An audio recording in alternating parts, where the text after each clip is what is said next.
I couldn't swerve one way or the other. I couldn't get out of the way. The only thing that I could do was drop the motorcycle. Michael Pruitt was a struggling real estate agent in Jackson Hole, Wyoming. He was newly married to Dawn, but overwhelmed with family issues and mixed up priorities. My daughters and I it was pretty tense in our house. We weren't getting along very well. I was trying to control my own life. I was trying to control the outcomes. The things that gave me self-confidence were material things: money, success, getting a sale, things like that. In the summer of 2012, he was on his way home from showing a house when a truck pulled out in front of Michael's motorcycle. Michael wasn't wearing a helmet. We had a head-on collision. I was knocked unconscious. I ended up underneath the truck and was drugged for quite a while. Members of the fire department witnessed the accident from a nearby restaurant and sprang into action. EMT Tyler Dunn was on the scene moments later. We walked up and we saw a patient laying in a pool of blood with half of his scalp missing. It was a gruesome scene. There was a lot of blood. We had a suspicion that there might be a spine injury. The best thing we could do for him was get him to a higher level of care. He was rushed to the hospital. Back at their home, Michael's wife, Dawn, could hear the sirens. You hear sirens every day. And then I heard another one, and then I heard another one. And then it escalated to the point that I knew something very serious was going on. And I just instantly knew that it was Michael. And I started trying to text him. And I remember just pacing up here back and forth, thinking, saying out loud, okay, answer the text, answer the text. Just then, the hospital called, telling Dawn what she already knew. She drove to the hospital and was overwhelmed when she saw Michael's condition. It was terrifying. It was a terrifying moment, and I felt so helpless, and there was nothing I could do, absolutely nothing. And in that moment, I thought, hey, Dawn, you know what? The one thing you can do is you can pray, and you need to call people that can come and pray with you. Half an hour later, the ER was filled with friends praying for his healing.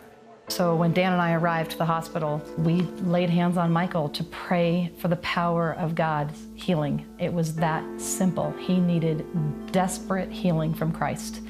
And so the way we know how to do that is to lay hands and pray. That's the power that we have as Christians and as believers that God has given us. An MRI showed he had shattered parts of his spinal column, and his spinal cord was nearly severed. Pretty much where it's supposed to go, it's cut at least in half. When the doctor came in that last time and looked at me and said, I could tell by the look in his face that he thought that this was going to have a very grim outcome. Michael needed care beyond what the local hospital could provide. As he was prepped for a life flight to a hospital in Salt Lake City, his wife and friends got in the way. They were finally ready. We felt led that we needed to lay hands on him one more time before they actually rolled him out to the chopper, and we held him up. The medical people thought we were insane. They were irritated because we were, blocking their medical care, and we didn't care. That's what we were going to do. We were going to pray. In Salt Lake City, spinal surgeon Mike Schmidt prepped for a high-risk surgery. It was a very difficult spine fracture he had sustained. This injury is really very dangerous, and we see almost nobody that's not paralyzed that comes in with that kind of injury. The treatment that he has to have might make him actually worse. Dawn continued to pray. I knew in my soul that this would take a spiritual healing for Michael to be fully restored. I definitively knew that. Michael's sister joined Dawn in prayer with a kind of power Dawn had not known since becoming a Christian just a few years earlier.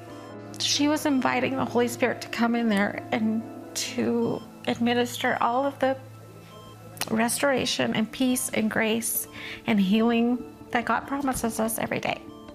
She just grabbed a hold of it and brought it into that room for her brother. After several tense hours, Dawn was told the surgery was successful.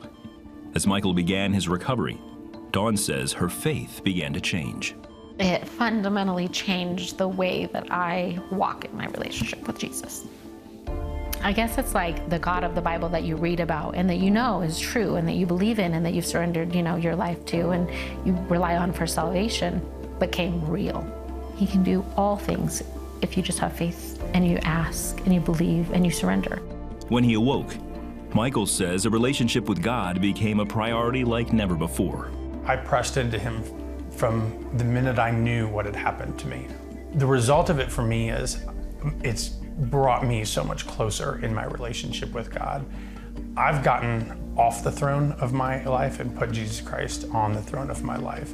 Over the next several weeks, his physical healing went beyond what many thought possible. I find it remarkable how well he's recovered. It's significant that he's completely healed today simply by the fact that he could have been paralyzed by us trying to fix him. I mean, it truly is a miracle. I don't know how or why he's walking, he's fully functional, has no brain damage, has no loss of motor function whatsoever. In his book, The Hard Road, Michael says God used the accident and his recovery to bring order and peace to his entire life and family. God can make great things out of very difficult times if we press into him, if we lean on him, and if we bring him into our situations. The more I looked at everything surrounding this and everything that happened, the more I saw God's fingerprint all over this. He's present, he's real, he's not changed at all. He's the same as he was. Jesus Christ is the same yesterday, today, and forever. He has not changed, and he is still present in our lives and still loves and cares for us.